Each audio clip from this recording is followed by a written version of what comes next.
பிஸ்மில்லாஹிர் ரஹ்மானிர் ரஹீம். இந்த வெளிநாட்டு உதவி சம்பந்தமாக இந்த மரியாதைக்குரிய வாய்ச்சவடால் வீரர் பிஜி அவர்கள் சொல்றான்னு கேளு, கொஞ்சம் போடுங்க. அந்த என்ன செய்யறோம் கேட்டா, வெளிநாட்டை சேர்ந்த நிறுவனங்களிடமிருந்து நல்லா கவனிக்க வேண்டும். வெளிநாட்டை சேர்ந்த நிறுவனங்களிடமிருந்தும் அரசாங்கத்திடமிருந்தும் நாங்கள் வாங்க மாட்டோம். எங்கள் கொள்கையை ஏற்றிருக்கக்கூடிய சகோதரர்கள் வெளிநாட்டில் இருந்து எங்களுக்கு தந்தால் தாவாவுக்கு வாங்கிக் கொள்வோம். இது உண்மையாளர்களா? இது இவர்கள் இந்த வார்த்தையை சொல்வதற்கு இவர்களுக்கு இந்த ஜமாத்துக்கு முதல்ல தகுதி இருக்கிறதா? சரி, இது சொல்றாங்களே உண்மையாளர்களா?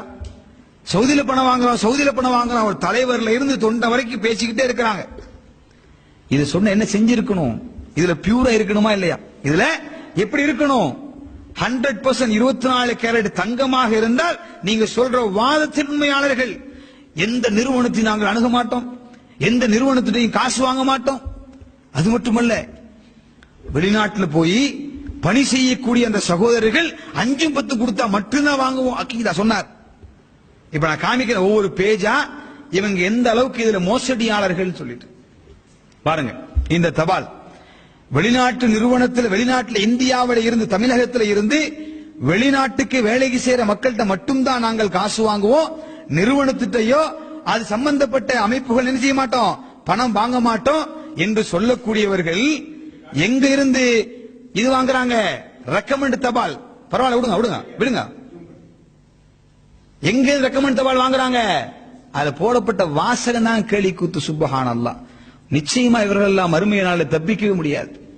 சலஃபுகள் என்று சலஃபு கொள்கை பின்பற்றக்கூடியவர்கள், சலஃபு சாலிஹ்களை பின்பற்றாங்க, வழிகேடர்கள் என்று வாய்களியே பேசக்கூடிய இந்த ஜமாத்துடைய தாயிகள் எங்க தபால வாங்குறாங்க பாருங்க. ஜாமியா தாருஸ்ஸலாமுக்கு அந்த இங்க இருக்குது, உமராபாத்தில் இருக்கிற ஜாமியா தாருஸ்ஸலாம்ல இருந்து ஒரு ரெக்கமெண்ட் தபால வாங்குறாங்க. எதுக்காக வேண்டி? அவருடைய கட்டுப்பாட்டில் இருக்கிற மேலப்பாளையம் பள்ளிவாசலுக்காக வேண்டி வாங்கப்பட்ட ரெக்கமெண்ட் தபால். அதில் உள்ள வாசகம் என்னது? இங்க இருக்கு பாருங்க. சலஃபுகள் நாங்கள். அவங்க யாராமா? சலஃபுகள் எல்லாம் வழிகேடர்கள் என்று ஊர் முழுக்க பிரச்சாரம். இங்க என்ன வார்த்தை இருக்குது? நாங்கள் சலஃபு கொள்கையை பின்பற்றக்கூடியவர்கள். தேவைப்பட்டால் யாருக்கு வேணா ஜெராக்ஸ் தரங்க. சலஃபு கொள்கையை பின்பற்றக்கூடியவர்கள் என்ற வார்த்தை இங்க இடம்பெற்றிருக்கு. அது போகட்டும். எந்த ஜமாத்துக்கு தபால் போட்டாங்க? இதே அன்சாரி சுன்னத்தில் முஹம்மதியா அழைக்கும் போதுதான் அந்த பதில சொல்றார் பிஜே. நிறுவனத்தில் நாங்கள் வாங்க மாட்டோம். இங்க என்ன வார்த்தை? அதே மேலப்பாளையம் பள்ளிக்காக வேண்டி, அதே ஸ்ரீலங்கால இருக்கிற ஆல் சிலோன் ஜம்மியத்து அன்சாரி சுன்னத்தில் முஹம்மதியாவிடம் இருந்து ரெக்கமெண்ட் தபால் அரபியில எதுக்கு ரெக்கமெண்ட் தபால் உனக்கு? நீ தான் லோக்கல்ல போன மக்கள்கிட்ட மட்டும் தான் காசு வாங்குவே, அரபிட்ட காசு வாங்க மாட்டேயே. அப்ப எதுக்கு அரபி தபால்? இதாயிட்டு தான். அடுத்தது பாருங்க.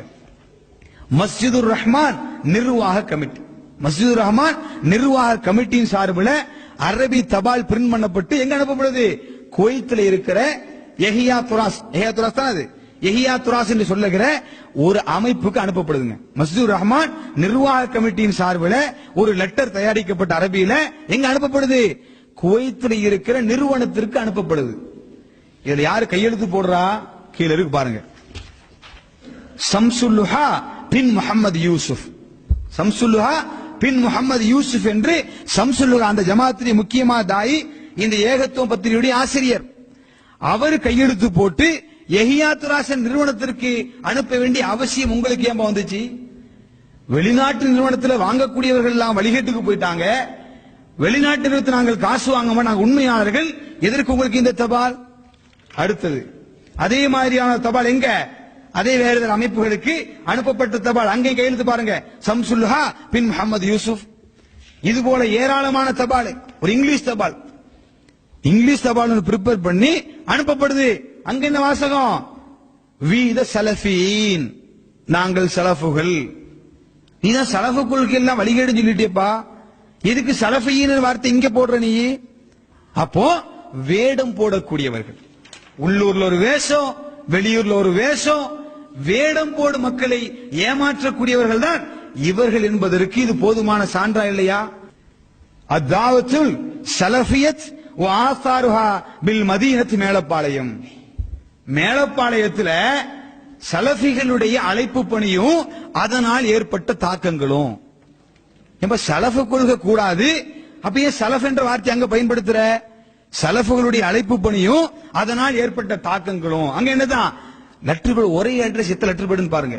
11 ராவுத்தர் கீழத்தெருல மஸ்தூர் ரஹ்மான் பரிபாலன கமிட்டி தான். இங்க என்ன லெட்டர் பேடு? தௌஹீத் ஜமாத். தௌஹீத் ஜமாத் என்ற பேர்வையில அங்க என்ன தபாலு? இது போல அனுப்பப்பட்ட தபாலையும் ஷம்சுல்ஹா பின் முகமது யூசுப் என்ற தபாலு அரபியில் எழுதப்பட்டிருக்கு. அடுத்து என்ன? அதாவது பரவாயில்ல, அதே அட்ரஸ்ல. அடுத்து என்னது? அல் இர்ஷாத் மகளிர் இஸ்லாமிய கல்லூரி, இவர்கள் சார்பாக நடத்தப்படுகிற இஸ்லாமிய கல்லூரி. அது யாருக்கு எழுதுறாங்க? அதே போல வெளிநாட்டு நிறுவனத்திற்கு தபால் எழுதுறாங்க. அரபியில் எத்தனை பக்கம்னு பாருங்க. தமிழ்நாட்டில இருந்து போனவனை தவிர எவன்டையும் காசு வாங்க மாட்டோம், எந்த நிறுவனத்திலையும் காசு வாங்க மாட்டோம் என்பவர்களுக்கு இந்த அரபி தபால் எதற்கு? இத்துணை பக்கத்தில் அது எங்க? ஷம்சுல்ஹா பின் முகமது யூசுப் அவருடைய சைனோட கிட்டத்தட்ட 8 பக்கத்துக்கு ஒரு அரபி தபால் எதுக்கு? நிறுவனங்களுக்கு. அல் இர்ஷாத் மகளிர் கல்லூரிக்கு எதுக்கு அரபில தபால் வாங்கி நிறுவனத்துல காசு வாங்குற? நிறுவனத்துல வாங்க மாட்டோம்னா வாய்களையும் பேசுறீங்க, மற்றவர்களை வழிகேடு சொல்றதுக்கு அதுதான் ஆதாரம். இதாச்சா? ஒரே ஜமாத் தான், ஒரே கருத்து தான் சொல்ல போறோம். அரபிக்கு பள்ளி அளிக்க மாட்டோம், நாங்க தனிப்பட்ட யாருக்கும் வாலாட்டி கொண்டு போக மாட்டோம். நாக்கு புடுங்கிறமாய் கேள்வி கேட்கறதுக்கு தைரியமானவர்கள். அரபிக்காரன் தர்ஜுமாக்கு காசு தந்தாங்களா, நாங்க அந்த காசு எடுத்து என்ன பண்ணோமா?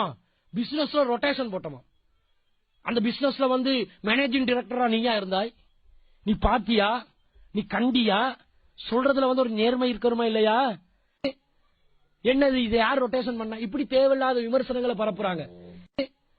என்னது இதை யார் ரொட்டேஷன் பண்ணா? இப்படி தேவையில்லாத விமர்சனங்களை பரப்புறாங்க. என்னது இதை யார் ரொட்டேஷன் பண்ணா? இப்படி தேவையில்லாத விமர்சனங்களை பரப்புறாங்க. அடுத்து இந்த என்னன்னா, நாங்க அவன் சொல்லி டைமுக்கே கேட்கிறான், ஒரு நாள் கூட லேட் பண்ணலான்றானே. இந்த ஆனா இப்ப எங்களுக்கு என்ன பிரச்சனைடா, சட்டம் என்ன நடத்திக்குதுண்டா, எங்களுக்கு தர்ஜுமாக்கு கிட்டத்தட்ட ஒரு 60-70 லட்சம் போல கரெக்ஷன் ஆகுது. நாங்க என்ன டார்கெட் பண்ணோம்னா 40 லட்சம் தான் எங்களுக்கு தேவை தர்ஜுமாக்கு. பேலன்ஸ் 20 வச்சு நாங்க ரொட்டேஷன் ஒன்று பண்ணுவோம் என்றுதான், ரொட்டேஷன் ஒன்று பண்ணோம், ரொட்டேஷன் ஒன்று வச்சு நாங்க ரொட்டேஷன் ஒன்று பண்ணுவோம் என்றுதான், ரொட்டேஷன் ஒன்று பண்ணோம், ரொட்டேஷன் வச்சு நாங்க ரொட்டேஷன் ஒன்று பண்ணுவோம் என்றுதான், ரொட்டேஷன் ஒன்று பண்ணோம், ரொட்டேஷன்